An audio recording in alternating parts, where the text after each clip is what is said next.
आप कौन हैं ये डिफाइन तब करेगा कि आप किन लोगों के बीच में रहते हैं। आप किन लोगों के बीच में रहते हैं वो डिफाइन करेगा आप क्या हो।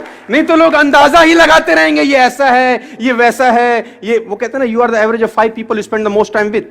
आप उन 5 लोगों का एवरेज होते हैं जिनके साथ आप जीवन बिताते हैं। दोस्तों मैं आपको बताना चाहूंगा, फ्रॉम द लास्ट 15-16 ईयर जो भी मैंने अचीवमेंट अपनी लाइफ में छोटा मोटा किया है, from a scooter to S class Mercedes, मैं इसलिए बता रहा हूं क्योंकि ये एक ऐसी हैबिट है जो अगर आप डेवलप कर सके, और वो है अच्छी संगत की हैबिट। देखो आप कुछ भी कंट्रोल कर सकते हो, लेकिन थॉट्स कंट्रोल करना बड़ा इंपॉसिबल काम होता है यार।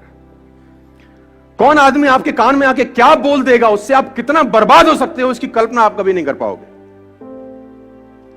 खाने में इलाज का जहर, खाने में अगर कोई जहर मिला दे ना, उसका इलाज होता है, लेकिन कान में कोई जहर मिला दे दोस्त, उसका इलाज कभी नहीं हो सकता। तो आपको जो दूसरा हैबिट डेवलप करना है एज एंटरप्रेन्योर और एज अ ह्यूमन बीइंग, और कुछ भी आप समझिए, वो है कि आपके आसपास का जो सर्कल होना चाहिए, जो संगत होनी चाहिए ना, वो शानदार लोगों की होनी चाहिए। और अगर शानदार लोग नहीं मिल रहे तो बेटर है कि आप अकेले रहिए। और ये एक ऐसी क्वालिटी है, अगर आप डेवलप कर सके तो आपको कहीं से कहीं तक पहुंचा सकती है।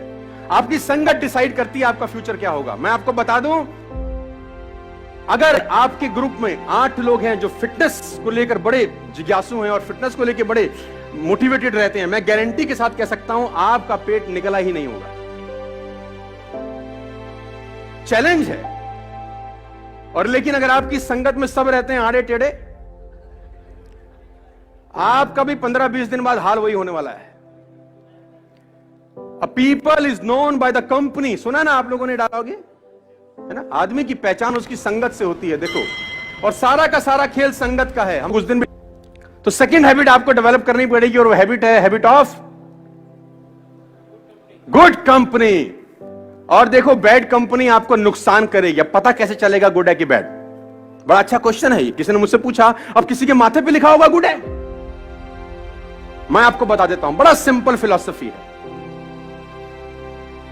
जिन लोगों के बीच में बैठ के, जिन लोगों के बीच में बैठ के आपको बड़े ड्रीम्स, बड़े विजन्स और रात को नींद ना आने वाली कहानियां बनती हैं, वो कंपनी आपके लिए परफेक्ट है। जिन लोगों के बीच में आप अनकंफर्टेबल रहते हैं, जिन लोगों के बीच में आप अनकंफर्टेबल रहते हैं, वो कंपनी आपके लिए परफेक्ट है। जिन लोगों के बीच में आप कंफर्टेबल हैं, वो कंपनी आपके लिए परफेक्ट नहीं है, क्योंकि आगे बढ़ने के लिए आपको अनकंफर्टेबल जोन में जाना ही होगा। उस जोन में कभी मत रहिए जहां आप कंफर्टेबल हैं, क्योंकि सफलता और कंफर्टेबिलिटी का आपस में कोई मिलान नहीं है। सफल वही व्यक्ति होगा जो जिंदगी में अनकंफर्टेबल रहा है। You are the average of 5 people you spend the most time with, number 1। Number 2, कभी भी अपनी लाइफ में अंदर आप एंटरप्रेन्योर हैं, आप धंधा करेंगे, आपके कंपटीशन में भी बतेरे सारे लोग आएंगे। कभी भी एक बात गांठ बांध लीजिए, किसी भी सफल आदमी की बुराई मत करना अपनी जिंदगी में, आप फेल हो जाएंगे सर। मैं आपको अपना एक्सपीरियंस बता रहा हूं फ्रॉम द लास्ट 15-16 ईयर्स। कभी भी सफल आदमी की बुराई मत करना, क्योंकि आप बुराई सफल आदमी की नहीं कर रहे होते, उसकी सफलता की कर रहे होते हैं। हेलो, आप बुराई किसकी कर रहे होते हैं? सफलता की। और सफलता सुन रही होती कि मुझे बजा रहा है ये, सफलता बोल रही है इसके पास जाने की जरूरत नहीं है। भाई, कभी भी जिंदगी में किसी सफल आदमी की बुराई मत करें। Always join a harder group, they will take best of 2।